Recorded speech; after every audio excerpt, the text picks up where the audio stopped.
여러분 안녕하십니까. 2월 9일 목요일 넘치는 우리 교회 매일 묵상을 시작하도록 하겠습니다.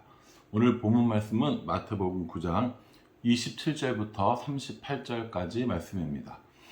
마태복음 5, 6, 7장에서 산상설교를 하시고 또 8장과 9장에서는 여러 가지 병 고치는 이런 권세를 보여주신 것을 우리가 살펴봤습니다. 8장에 나오는 여러 가지 병들을 고치시면서 기다려왔던 메시아가 어떻게 사람들을 고치시는지, 그래서 고칠 수 없다고 했던 나병, 그리고 이방인의 하인의 그 중풍병도 고치셨고요. 소외받았던 여자 베드로 장모의 병도 고치셨고, 바람과 바다를 잠잠케 하시면서 자연을 치유하시고, 또 영적인 세계에서도 다스리는 권세를 보여주셨습니다. 9장에 오시면서 단순히 그렇게 병만 고치시는 것이 아니라 죄사함의 권세가 있으심을 보여주셨고, 또 여러 종류의 사람들을 만나면서 그들의 믿음에 대해서 이야기를 하셨고, 그리고 예수님께서 자신이 죽은 후에 다시 살아날 것처럼 죽은 여자아이를, 죽은 소녀를 다시 살리시는 모습도 우리에게 보여주셨습니다. 오늘은 그 8장과 9장에 나오는 여러 가지 치유 사역뿐만 아니라 그 앞쪽에 5장부터 7장까지 나와 있는 모든 말씀들의 종합편이라고 보시는 게 좋을 듯 합니다. 먼저 나오는 건 두 맹인이 나옵니다. 두 사람의 맹인이 예수님 앞에 이렇게 얘기합니다. 다윗의 자손이여 우리를 불쌍히 여기소서. 예수님께서 그들에게 이렇게 질문하십니다. 너희는 내가 이것을 할 거라고 믿느냐? 라고 물어보시니까 그들이 그렇다고 믿음의 고백을 하는 것이죠. 예수님께서는 너의 믿음대로 될지어다 라고 말씀하시면서 그들의 병을 고쳐주셨고, 그들에게 가서 말하지 말라라고 이야기를 하셨습니다. 예수님께서 말하지 말라라고 하신 건 아직까지 그 때가 되지 않았음이고, 그럼에도 불구하고 이 두 맹인들은 나가서 자신들이 고침 받은 사실을 널리 알리게 됩니다. 자신이 맹인이었다가 고침 받았는데 이거 아무한테 가서 말하지 말랬다고 말하지 않을 사람은 아마 없을 것 같습니다. 여러분, 이 사건을 통해서 예수님께서는 여전히 우리의 믿음을 요구하시는 겁니다. 이렇게 예수님의 치유하시는 능력, 그 바탕에는 예수님에 대한 믿음이 필요하다는 것을 계속해서 말씀하고 계십니다. 두 번째 경우는요, 말 못하는 귀신 들린 사람의 이야기입니다. 이 사건에서 중요한 건 병도 아니고 그 귀신 들려 말 못하는 사람도 아니고 옆에 있었던 바리새인의 반응이라고 저는 생각합니다. 32절에 보면은 그들이 나갈 때 귀신 들려 말 못하는 사람을 예수께 데려오니 라고 이렇게 나오고요. 예수님께서는 그 귀신을 쫓아서 그 사람이 말을 할 수 있게 해주십니다.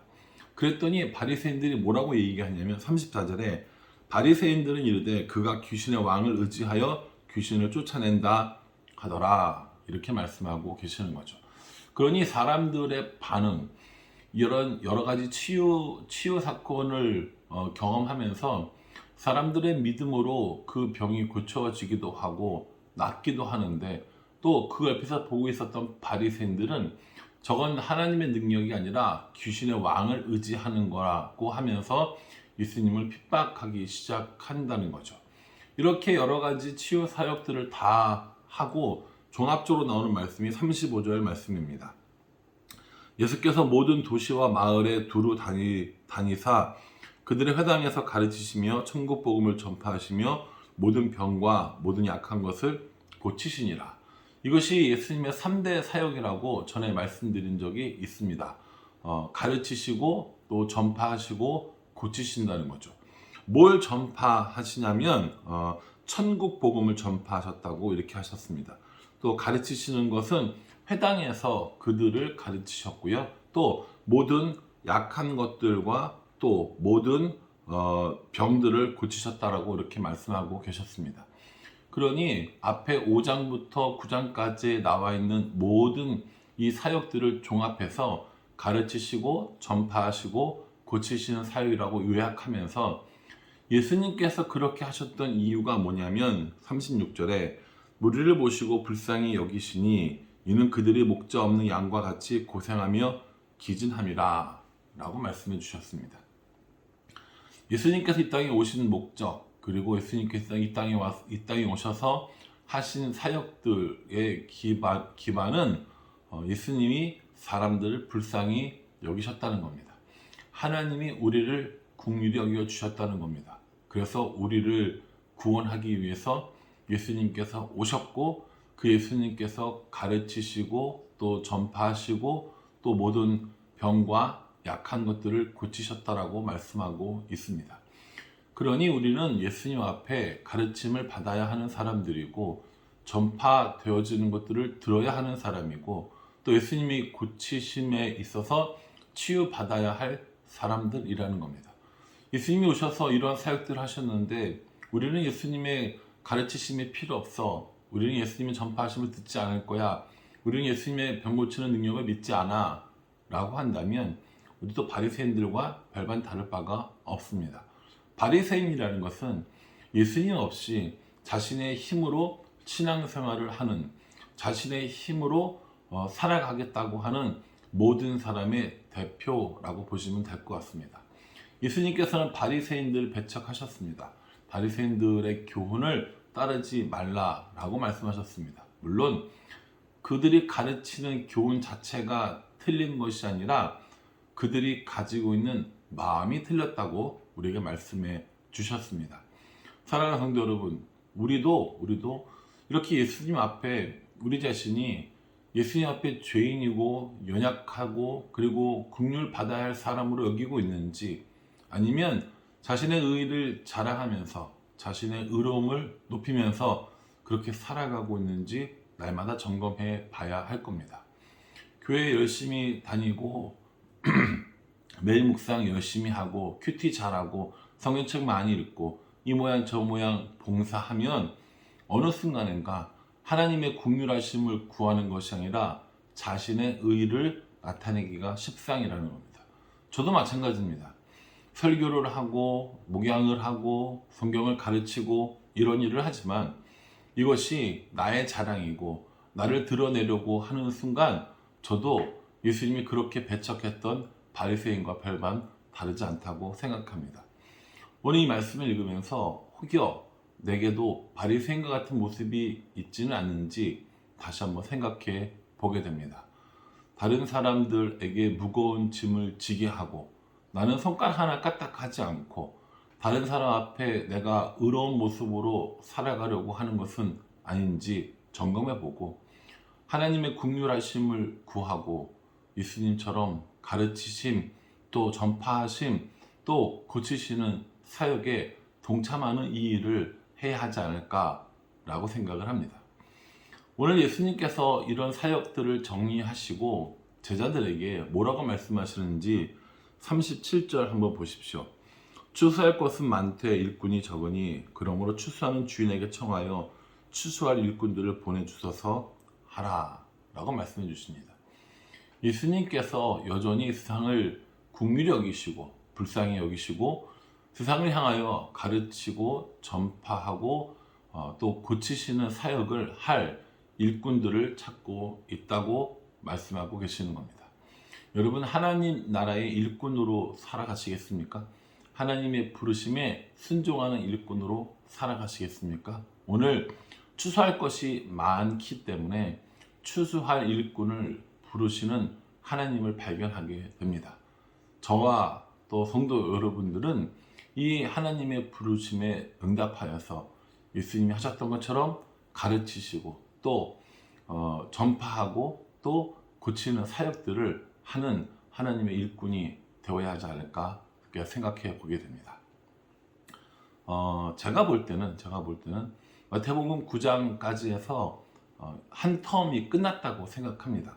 정리를 할 수 있다는 얘기인 거죠. 정리를 해보면 마태복음을 기록한 마태는 예수님을 우리에게 설명해 주려고 애썼습니다.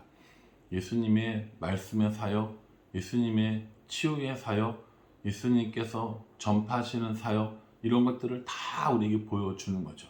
그리고 예수님이 이런 일을 하셨어. 또 우리가 이런 일을 앞으로 해야 돼 라고 말씀하고 있는 겁니다. 저는 교회에서 또 신앙생활을 하면서 어떤 일에 더 관심을 가지고 있는가 한번 생각해 보게 됩니다. 예수님이 가지고 있는 마음으로 세상을 바라보고 또 하나님 아버지의 마음을 가지고 영혼들을 바라보고 있는지, 아니면 나의 유익과 나의 만족과 나의 자랑을 위해서만 살아가고 있는 건 아닌지 다시 한번 생각해 보려고 합니다. 사랑하는 성도 여러분, 사랑하는 성도 여러분들도 저와 같이 이 말씀이 나에게 주는 의미가 뭔지, 이 말씀을 통하여 하나님이 나에게 요구하시는 것은 뭔지, 내가 순종해야 할 부분은 어떤 것인지 한번 생각해 보았으면 좋겠습니다. 가르치는 일에, 또 전파하는 일에, 치유하는 일에 예수님께서 일꾼을 부르시고 계신다면 우리는 아멘 하고 순종하는 게 맞습니다.